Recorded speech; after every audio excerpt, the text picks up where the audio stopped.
제24장. 사울이 블레셋 사람을 쫓다가 돌아오매 어떤 사람이 그에게 말하여 이르되, 보소서, 다윗이 엔게디 광야에 있더이다.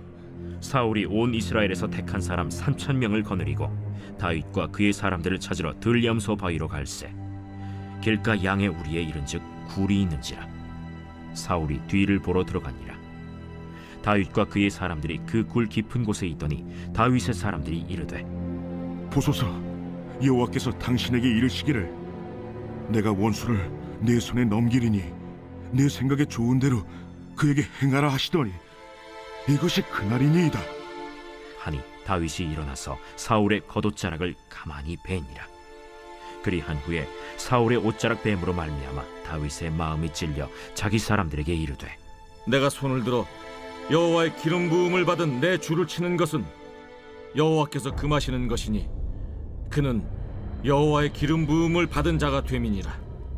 다윗이 이 말로 자기 사람들을 금하여 사울을 해하지 못하게 하니라. 사울이 일어나 굴에서 나가 자기 길을 가니라. 그 후에 다윗도 일어나 굴에서 나가 사울의 뒤에서 외쳐 이르되, 내 주 왕이여! 하매 사울이 돌아보는지라. 다윗이 땅에 엎드려 절하고 다윗이 사울에게 이르되, 보소서, 다윗이 왕을 해하려 한다는 사람들의 말을 왕은 어찌하여 들으시나이까? 오늘 여호와께서 굴에서 왕을 내 손에 넘기신 것을 왕이 아셨을 것이니이다. 어떤 사람이 나를 권하여 왕을 죽이라 하였으나 내가 왕을 아껴 말하기를 나는 내 손을 들어 내 주를 해하지 아니하리니 그는 여호와의 기름 부음을 받은 자이기 때문이라 하였나이다. 내 아버지여, 보소서, 내 손에 있는 왕의 옷자락을 보소서. 내가 왕을 죽이지 아니하고 겉옷자락만 베었은즉 내 손에 악이나 죄가가 없는 줄을 오늘 아실지니이다. 왕은 내 생명을 찾아 해하려 하시나 나는 왕에게 범죄한 일이 없나이다. 여호와께서는 나와 왕 사이를 판단하사 여호와께서 나를 위하여 왕에게 보복하시려니와 내 손으로는 왕을 해하지 않겠나이다. 옛 속담에 말하기를 악은 낙인에게서 난다 하였으니 내 손이 왕을 해하지 아니하리이다. 이스라엘 왕이 누구를 따라 나왔으며 누구의 뒤를 쫓나이까? 죽은 개나 벼룩을 쫓음이니이다. 그런즉 여호와께서 재판장이 되어 나와 왕 사이에 심판하사 나의 사정을 살펴 억울함을 풀어주시고 나를 왕의 손에서 건지시기를 원하나이다. 다윗이 사울에게 이같이 말하기를 마치매 사울이 이르되, 내 아들 다윗아, 이것이 내 목소리냐? 하고 소리를 높여 울며 다윗에게 이르되, 나는 너를 학대하되 너는 나를 선대하니 너는 나보다 의롭도다. 내가 나 선대한 것을 오늘 나타낸다니 여호와께서 나를 내 손에 넘기셨으나 내가 나를 죽이지 아니하였도다. 사람이 그의 원수를 만나면 그를 평안히 가게 하겠느냐? 내가 오늘 내게 행한 일로 말미암아 여호와께서 내게 선으로 갚으시기를 원하노라. 보라, 나는 내가 반드시 왕이 될 것을 알고 이스라엘 나라가 내 손에 견고히 설 것을 아노니 그런즉 너는 내 후손을 끊지 아니하며 내 아버지의 집에서 내 이름을 멸하지 아니할 것을 이제 여호와의 이름으로 내게 맹세하라. 하니라. 다윗이 사울에게 맹세하매 사울은 집으로 돌아가고 다윗과 그의 사람들은 요새로 올라가니라.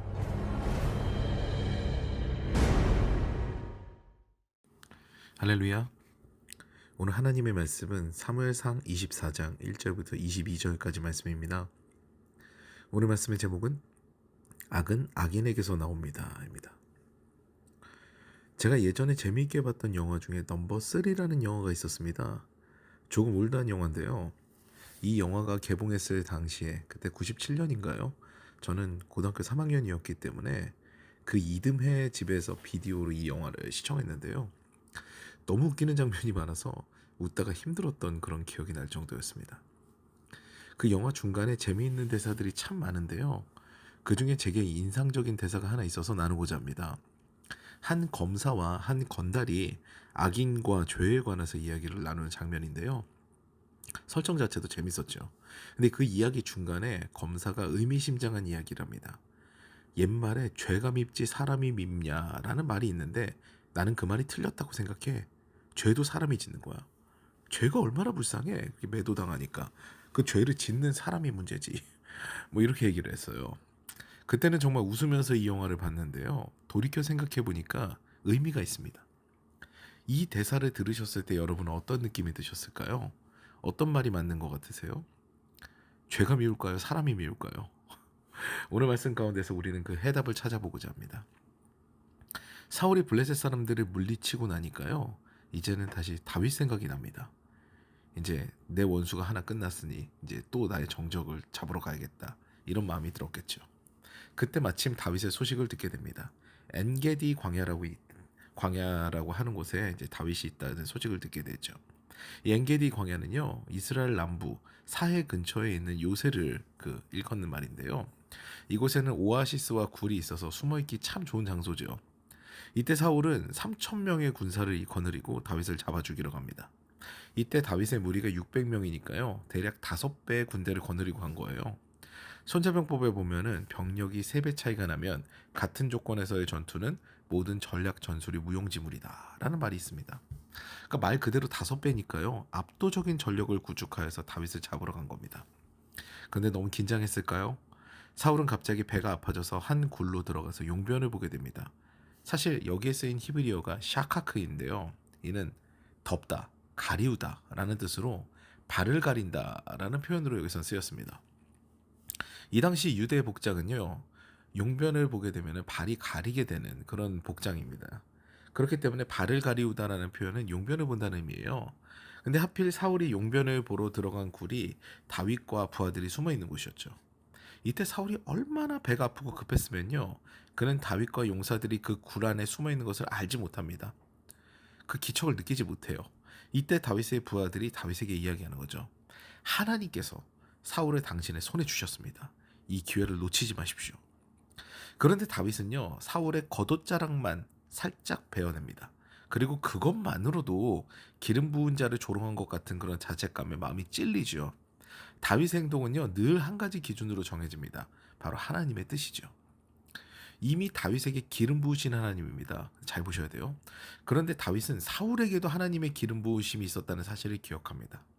그리고 사울이 굴에서 나가자 따라 나가서 자신의 본심을 이야기합니다. 내가 왕을 죽일 수 있었지만 나는 그런 마음이 없습니다. 나는 아직까지 사울 왕, 당신을 왕으로 인정합니다. 당신이 나의 주입니다. 나는 억울합니다. 라는 그런 이야기를 하는 거죠. 이때 사울은요, 소리를 높여 울었다고 기록하고 있습니다. 그 역시 인간적인 생각에 사로잡혀서 다윗을 시기 질투하고 못살게 구는 거였거든요. 자신의 본 마음을 인정하게 되죠. 다윗아, 네가 반드시 왕이 될 테니 그때 내 후손 좀 잘 봐주라. 이렇게 얘기합니다. 그리고 각자 자신의 집으로 돌아가는 것이 오늘 본문에서 기록하고 있는 이 사건입니다. 이 상황을 보면서 우리는 알 수가 있죠. 주어진 상황 가운데서 판단은 내가 하는 것이구나. 하나님께서 우리에게 자유의지를 주셨기 때문에 결정권은 늘 우리에게 있어요. 이것이 우리에게 중요한 깨달음이 되어야 됩니다. 오늘 사울과 다윗을 보세요. 사울은 다윗이 왕이 될 것을 압니다. 그게 하나님 뜻인 줄 알아요. 그런데 자신의 힘으로 뒤집으려고 합니다. 아마 자신에게 오는 수많은 악의 소리들이 있었겠죠. 근데 그 소리들을 받아들이는 거예요. 근데 다윗은 반대입니다. 기회가 와도 하나님의 뜻을 묻습니다. 여기서 우리는 이런 것을 보면서 우리의 신앙의 태도를 점검해야 되는 거죠.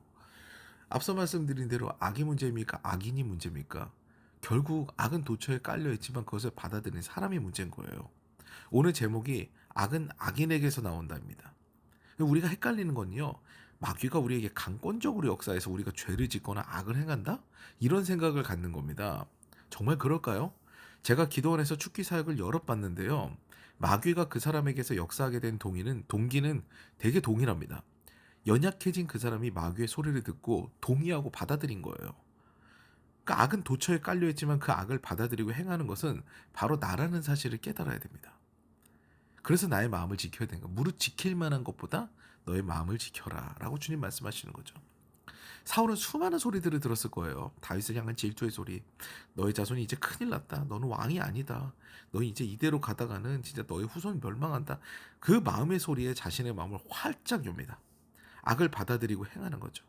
그런데요, 다윗은 충직한 부하들의 소리보다도 하나님의 음성에 귀를 기울입니다. 무엇이 선한 것인지 판단은 하나님께 맡기는 거죠. 그래서 다윗은 하나님으로부터 어떤 평가를 받습니까? 나의 마음에 합한 자라는 말씀을 듣게 되죠. 사랑하는 여러분, 늘 우리에게는 악의 기회, 죄를 짓게 될 기회들이 도처에 도사리고 있습니다. 그런데 그것을 받아들이는 건 누구예요? 납니다. 내가 판단해야 되는 거예요. 그런데 내가 늘 온전한 판단을 할 수가 있나요? 그렇지 못하죠. 그렇기 때문에 나의 능력들을 내려놓고 겸손하게, 겸허하게 주님의 음성에 귀를 기울여야 되는 겁니다. 그 성령님께서 말씀하시는 것을 듣고 그 인도하심에 따라 살아가야 되는 거죠. 그 성령 하나님께서 판단하시고 개입하셔야 모든 일이 선하게 이루어집니다. 이와 같이 오늘도 주님께 인생의 길을 묻고 맡기며 주님과 동행하시는 저 여러분 되시기를 주님의 이름으로 축원합니다.